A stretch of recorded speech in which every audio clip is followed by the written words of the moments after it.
And are you saying like the bio that says you've been playing piano since you were 4 years old isn't going to cut it?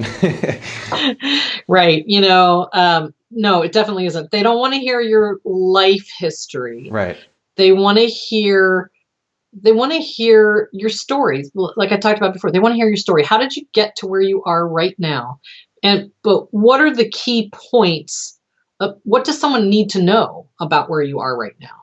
Right? They don't Yeah. necessarily need to know that you started playing guitar at 4 or whatever, unless that is significant to the story. And if it is significant to the story, then okay, you mentioned that, but you don't go through every year since you were 4. Then Right. you know, yes, you started playing at 4, and then you did what after Right. that was significant, and then you went to Juilliard, and then okay, great. Like Um, recent. Oh, sorry. Go ahead. no, go ahead. I was just gonna say recently there was that video from the Foo Fighters concert where Dave Grohl brought I think it was a 10-year-old kid on stage and they played like Enter Sandman. So Yeah, maybe yeah, for that kid's bio when he's looking to book gigs in 10 years, he can totally. talk about how he learned guitar and then it ended him on stage at a Foo Fighters concert, and that would be an So interesting story. So that's a great example. I haven't seen that yet. I'm going to have to go check that out. Yeah. I love stuff like that. But that's a great example. So let's say this kid is 10 years old. He gets brought on stage by the Foo Fighters, and that sparked something in him at 10 years old that like, oh my God, I want to do this, then that's a moment you talk about in your bio, Right. right? It's like I would literally say something like, my defining moment or the turning point in my life was at 10 years old when the Foo Fighters brought me up on stage and I realized how significant this was for me, blah, blah, blah, whatever, and that was the turning point. And then you go on from there. But Right. again, then I would not talk about when I was 11 Right. Right. and then I was 12, Yeah. Unless you right? got brought on stage, to another concert, Yeah. oddly enough, or something. Right. Yeah. You're looking for those key moments, Right. those key moments, those key influences. Another thing that I think sometimes sets people apart is just really interesting influences. Mm. I was influenced by, um, I can't even think of a good one, Ray Charles and um, Patty Loveless. Those are maybe even too close. Ray Charles and the Foo Fighters. Like two very different kind of They're artists. two very, very different. It's like, really, how can you even be interested in those? That's enough sometimes to get people to go, huh, that's interesting. Right.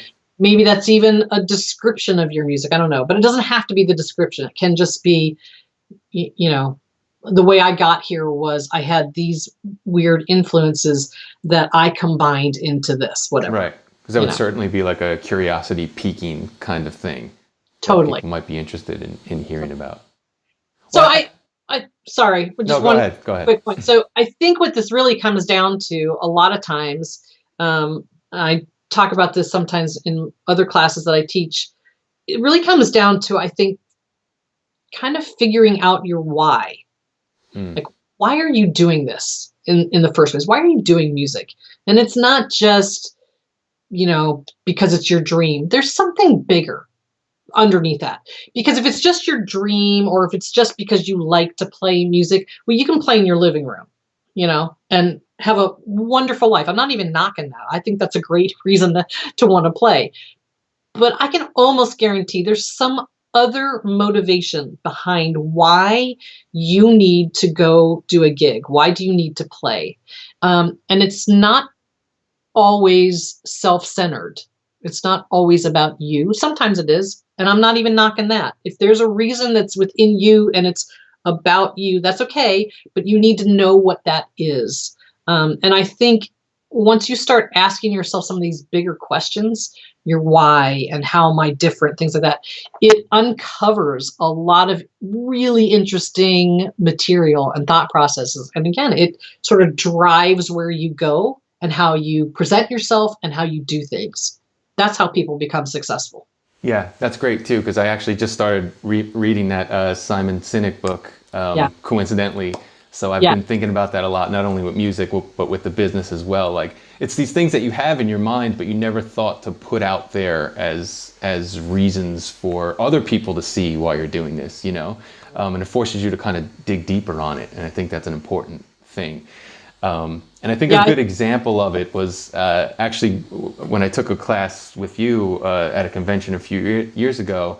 Yeah. You had I was going through the notes before the interview, and you mentioned not to bring up Dave Grohl again, but he did a keynote speech at Oh, South by Southwest, and so I just watched that a few days ago, yeah. and it's almost like a 50-minute speech about his why, which is why Uh-huh. I think you told us to watch it in the first place.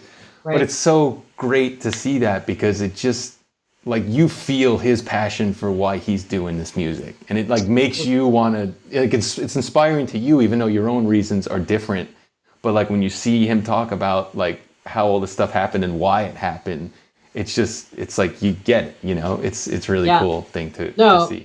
it's really, really cool. I have kind of forgotten about that speech even. I'm gonna have to go back and listen to it again because I thought it was truly inspiring. Where can people find out more about you, that kind of thing, before we sign off? So Azalea Music is my main website. It's Azalea, like the flower, music.com. But if anybody is interested in the booking course, you can get to that directly by going to ultimatebookingandtouring.com. It's all spelled out, even the word and. And I'll put links to that stuff below so people can get to it easily. All right, so I hope that information helped you out. If you enjoyed that video, the full version of that interview is in our member site, which is called the Songwriting Success Circle. And if you want more information to improve your songwriting right now, I've got a couple of free cheat sheets for you that you can download by tapping on the screen here. And if you haven't yet subscribed to our YouTube channel to stay updated on our latest songwriting videos, you can tap our logo on the screen for that. I'll also have links for that stuff below this video. So thanks for checking this out. I'll talk to you in the next one. Take care.